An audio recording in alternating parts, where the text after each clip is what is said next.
Good evening guys, Southscoot 88 again, another video. So to first part medyo bibilisan ko kasi ang bilis ng facing ng video.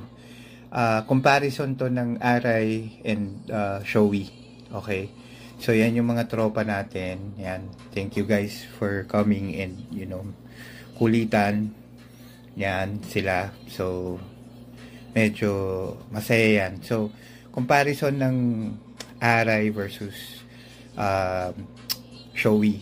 So yung shell nila, kung mapapansin nyo dito sa video, mataas yung sa may top part ng Aray. Si Showy mababa. Pero pag tinignan mo, mas mahaba si Showy from chin to likod. Yan, kung mapapansin nyo. Yan. And alam ko large lang yung dalawang Aray eh. Yung sa akin, alam ko XL yan eh. So, kung mapapansin nyo, dun sa video, mataas yung sa may top part ng Aray. Pero mas mahaba yung likod ng maybe because built-in na yung spoiler ng Showy Xperia 3. Yung Pull and Bear na yan is collaboration ng yung mga t-shirt apparel ng Pull and Bear and then Showy. Yan.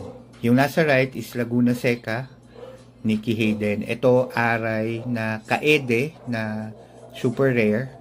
Okay? So, parang 100 pieces lang ang linabas yan eh. According to dun sa owner kay Rakan. Tapos yung inners niya, color brown. So, maganda. Very unique tsaka rare. Hindi ko lang, I wasn't able to pick it up para to show it to you guys. Pero brown talaga yung foam niya sa loob. Ayan o, mapapansin nyo dun sa video. Punggok yung yung Aray. Si Showy medyo pahaba. Pero yan, dito sa view na to, makikita nyo, even naman yung cement na pinapagpatungan, pero mas mababa yung sa may top part ng ulo ng Showy. Yan, pero mas mahaba kasi because of the built-in spoiler. Etong yan, yung Aray na yan, may spoiler din yan, pero yun nga, iba yung design talaga ni Showy and Aray. Pero parehas silang handmade in Japan. Ito, yung katabi nung Laguna Seca, itong Nicky Hayden. Made in to eh. Yan. Made in, di ko lang kalimutan ko saan eh. Ito yung malupit. Yan. Nutshell. Tapos, yung mga, yan, shoe racks. Kirakan yan. Dun sa mga fanatic ng mga sneakers, check him out. Shoe racks. Shout out sa'yo, pare. So, mahilig kayo sa mga rare na sneakers, go message him. Okay yan. Ito yung next part, yung yung X-Max V2 na yan sa gitna, yung nakapulang mags. Yan yung matagal ko nang chinetsempohan eh. Hindi ko siya, bihira yan eh. Rarely makasama sa amin si boss. So, ngayon, I was able to vlog it. So, yan. Mamaya, yung next part. Yan. Makikita nyo. Mataas talaga yung sa top part ng hello sa mga tropa natin.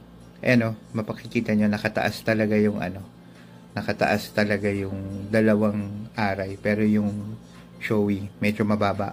For this, for this models. Nothing else to compare kasi yan lang. Yan, shoe racks. Yan. Tapos, yan. Yan, makikita nyo. Yan. So, dito naman next, dito sa X-Max V2. Lilipat ko lang yung motor ko kasi nandun sa kabilang slot. Lipat ko lang dun sa bandang likod para makita nyo. Para matuloy na natin tong video sa V2. Yan na. Okay. So, diyan kami sa Starbucks, coffee, kulitan, kwentuhan, sharing ng mga kanya-kanyang kinabit sa X-Max. Yung V2 na yan, sobrang diin po niyan.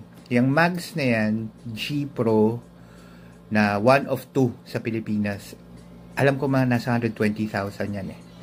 Yung set na yan. Tapos makikita nyo yung carbon ni boss, iba klase. Tawag dyan is Forge Carbon. Yan yung mags, G Pro, na CNC rin. So, yan.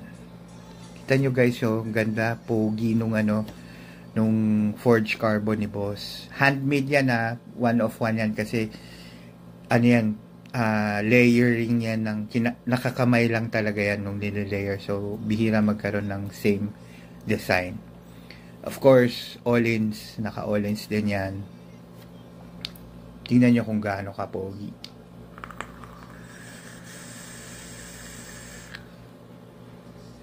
Oh, di ba? Tapos alam ko, naka GR5 din yata siya na full set na nuts.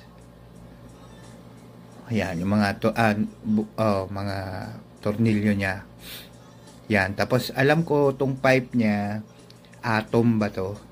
Hindi ko mabasa Yata, hindi lang familiar. Tapos full titanium, tapos PPRC na titanium quick release brake line, naka Brembo, naka drop down na Brembo. Hindi ko alam kung 4-pot yan or 2-pot yung set niya. Yan yung brake line niya na quick release na titanium din. Grabe oh, di ba? Ganda tumunog niyan guys pag narinig nyo. Buong buo. Yan. Grabe Tignan niyo yung yung forged carbon Ang ganda. Yan yata yung pinakamadiin na V2 na nakita namin.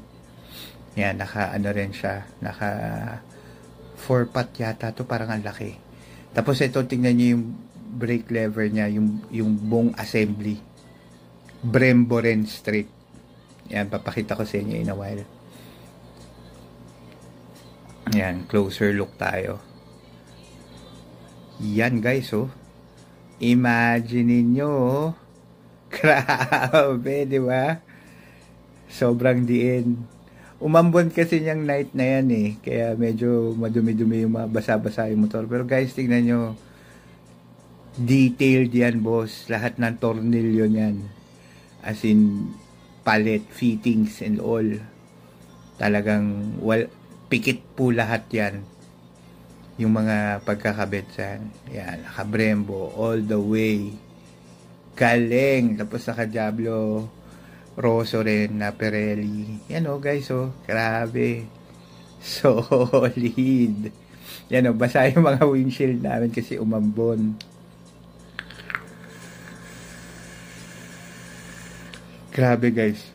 Pag nakita nyo sa personal yan, solid yan. Tapos yung nasa left niya, Kerakan yan Best of show rin yan. Kakatapos lang ng champion yan. So, nakadiin din yan. Grabe guys. Congrats sa'yo, Rakan.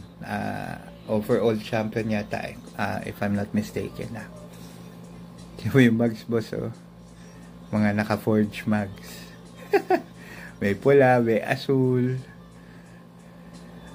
Pogi Magkatabi yung dalawang naka-DN Ganda tignan, naka-Brembo rin. Yan. Parang X-Max show yan Nung nasa Starbucks kami. Ilang X-Max yan? 5 yata. 6. Yan. Yang isang nasa right side na X-Max. Solid yan. Solid manakbo yan. 400cc yan. Yan. Tapos,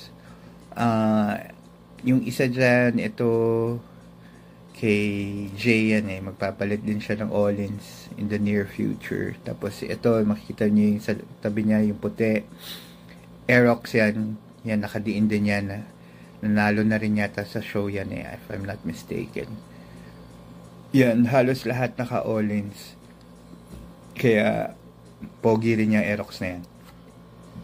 Tapos, of course, si Paula, yan. Yung nag-iisang red sa mga bago sa video, yan yung motor natin. Yung red na yan, si Paula.